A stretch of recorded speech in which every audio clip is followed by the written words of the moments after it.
Water party. যে প্রকৃতিকে ভালোবাসে সে জীবনের প্রতিটি মুহূর্তে সৌন্দর্য খুঁজে পায়। প্রকৃতির মাঝে আছে আল্লাহর সবচেয়ে নিখুঁত শিল্পকর্ম। হর্স নিয়ে বুলাগঞ্জ সাদা পাথর থেকে নৌকার ঘাটে চলে যাচ্ছে। আপনারা সবাই দেখতে পাচ্ছেন বাসার টকবক করে চললো সাবাস বাংলাদেশ বুলাগঞ্জ সাদা পাথর চললো। নিশ্চয়ই বুঝে গিয়েছেন কোথায় এসেছি। হ্যাঁ, আমরা ঘুরাতে এসেছি বুলাগঞ্জ সাদা পাথরে। আসসালামু আলাইকুম, সবাই কেমন আছেন? আশা করি সবাই ভালো আছেন। আর একটি বড় ভিডিও নিয়ে আপনাদের সামনে হাজির হলাম। আশা করি আমার সাথে শেষ পর্যন্ত থাকবেন।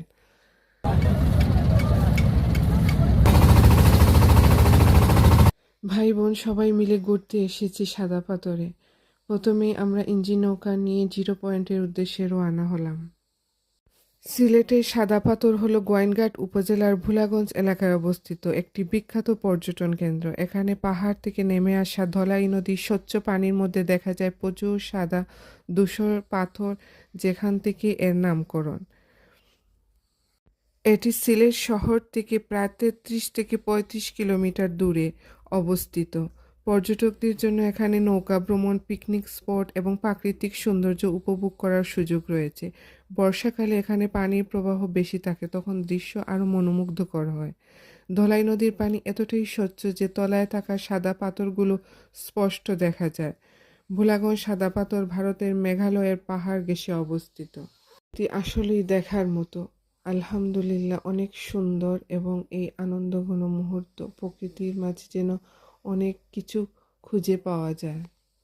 সিলেটের সাদা পাথর আসলে সত্যি এক অপূর্ব প্রাকৃতিক সৌন্দর্যের আধার। এর মুগ্ধতা কয়েকভাবেই অনুভব করা যায়। পাহাড় এবং নদীর মিলন। ভারতের মেঘালয় থেকে নেমে আসা সবুজ পাহাড় ধলাই নদীর পাশে দাঁড়িয়ে আছে। নদীর স্রোতের সঙ্গে ছড়িয়ে ছিটিয়ে থাকা সাদা পাথর যেন রূপকথার এক চিত্রকর্ম তৈরি করে। এই মেঘালয় রাজ্যে যেন মনে হচ্ছে মেঘ খেলা করছে। এক অপরূপ দৃশ্য, আসলে দেখার মতো।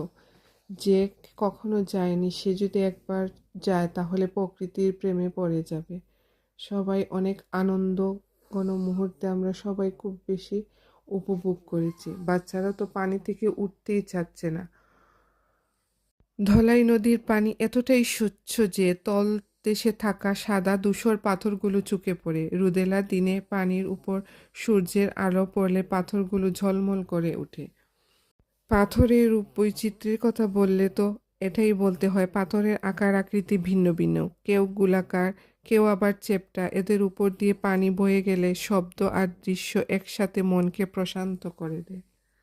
এখানে খাবার দাবারেও মোটামুটি সুব্যবস্থা আছে। গরুর মাংস, মুরগির মাংস, ডাল, ভর্তা সব কিছু দিয়ে আমরা পেট ভরে ভাত খেলাম। অনেক ভালো লেগেছে। রেস্টুরেন্টের নাম ছিল মেঘের বাড়ি রেস্টুরেন্ট। আর ভিডিওটা দেখে আপনারা বুঝতেই পারছেন বাচ্চারা কতটুকু এনজয় করেছে। আমার ভিডিওটা যদি আপনাদের ভালো লাগে প্লিজ লাইক, কমেন্ট এবং শেয়ার দিয়ে পাশে থাকবেন, এবং এভাবে আরও সুন্দর সুন্দর ভিডিও দেখার জন্য আমার সাথে থাকবেন। ধন্যবাদ।